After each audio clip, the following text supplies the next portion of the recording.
If you like 90s TV shows about badass babes who don't take crap from anyone, you are in the right place, my friend. Welcome back to Warrior Princess Playback. Today we're looking at Xena Season 3 Episode 2, Been There, Done That.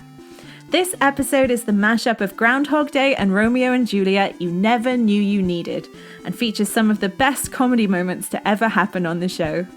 So let's get stuck in! Cock-a-doodle-doo! We start with our brave hero Xena waking up in a barn. Rise and shine, everyone! Rise and shine! Let's take a moment to talk about Joxer the Mighty. Played by Sam Raimi's brother Ted, Joxer first shows up as a comically inept villain. He eventually becomes friends with Xena and Gabrielle and sometimes travels along with them. Most of the times he shows up, he's there to provide comic relief and sing his theme song. He does have a few deeper storylines later on that provide an interesting commentary on toxic masculinity, but in this episode, he's 99% here for the purpose of slapstick comedy. Well, I got us breakfast. Goose eggs! The guy who dropped the horseshoe on Joxer casually apologizes and happens to mention that there's a feud in town between two rival houses. As they walk through town, Gabrielle sends Joxer off to find more eggs, and the ladies pass a pair of men from rival houses who are circling each other with swords. They soon hear Joxer get involved in the fight and rush back to help him, but it's too late, and he's really dead too. Gabrielle is crying. There's his pyre. Downer. These two people are watching the funeral for some creepy reason, but the others don't seem to notice because they're too busy being bummed out. And apparently they're just gonna sleep next to the pyre, which seems weird, but okay. Good night!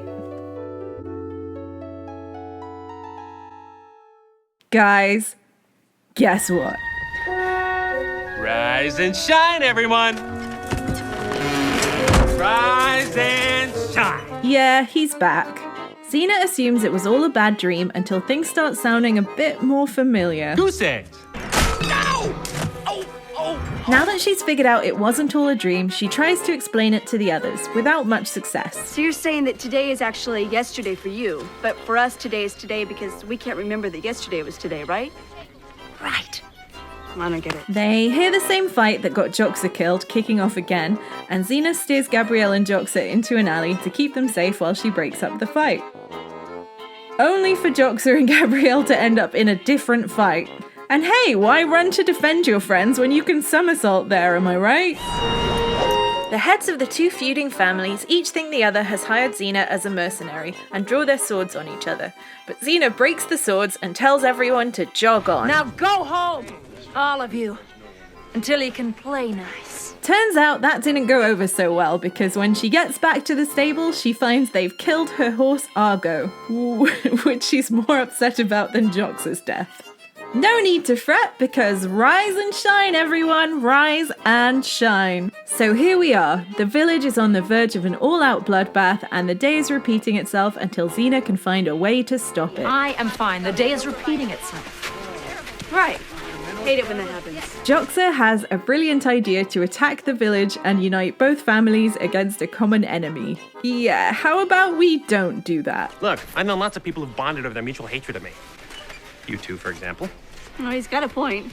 Xena decides she just needs to learn about everyone in the village and find the best way to broker peace. She saves an old guy called Koska from being hit by a cart, hoping that will break up the fight. Shout out to this clip, by the way. Is that a hickey? Yes. Is it? Unfortunately, the two guys who were dueling about Koska have now found something else to duel about. Xena goes in to break it up and sends Gabrielle and Joxer off to safety. And that doesn't pan out very well. Cock-a-doodle-doo! So Gabrielle's alive again, but the day is stuck repeating itself. I save the old man, stop a duel, and then the whole thing starts all over again. Maybe it's the rooster.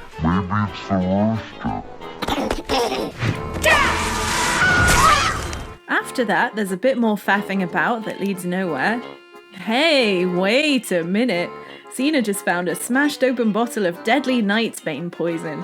I wonder if that might be relevant. Joxer brings up his enemy of my enemy plan again, and this time Xena just lets him do it. We are your true enemies. We curse your names. We laugh at your ancestors.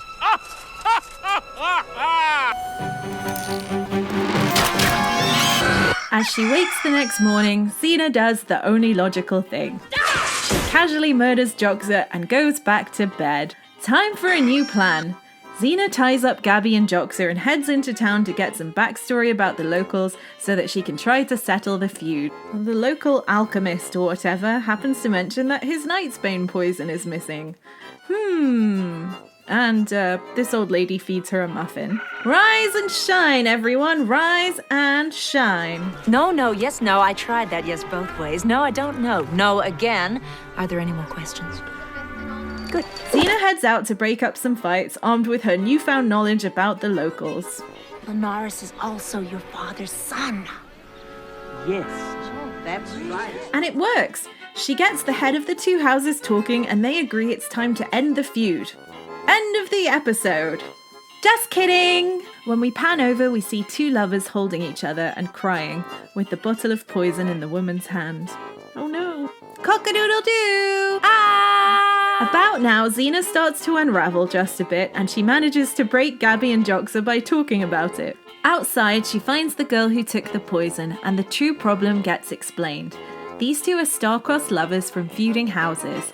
When the woman is promised to another man, she decides to take her own life instead. Her beau prays to Cupid for help, who answers by creating a time loop, so the day's gonna repeat and repeat until a hero can save the girl.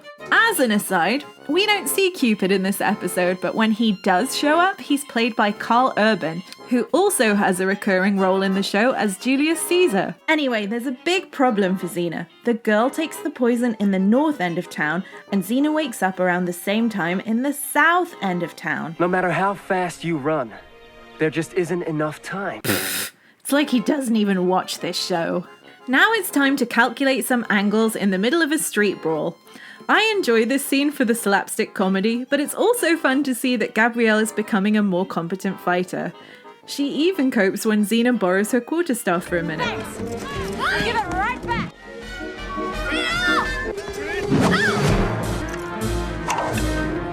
Sorry. See? Xena agrees. Let's go ahead and give Gabrielle our Smackdown of the Week! Calculations finished, she walks away triumphant and leaves a scene of utter carnage behind. And cock-a-doodle-doo! Here we go, one more time! Xena bursts into action, mowing down Joxer as she launches into one of the most epic and ridiculous chakram throws of all time! This show is the best! The poison vial is smashed and the girl is saved. Now there's nothing left to do but make peace between the two houses. Just you try and stop me. A happy ending! The town is finally at peace and the youngsters are free to marry. Or is it? Again we see the cockerel crow and Joxer comes in to tell everyone to rise and shine. Well, I got us breakfast. Turnips. Did you say turnips? Now there's a woman who really likes her vegetables. Xena gives us the lesson of this week's episode. I know, seize the day! Because who knows, tomorrow may never come. Then Joxer suffers a major concussion and his friends laugh at him to lead us into a freeze frame ending. That's all, folks!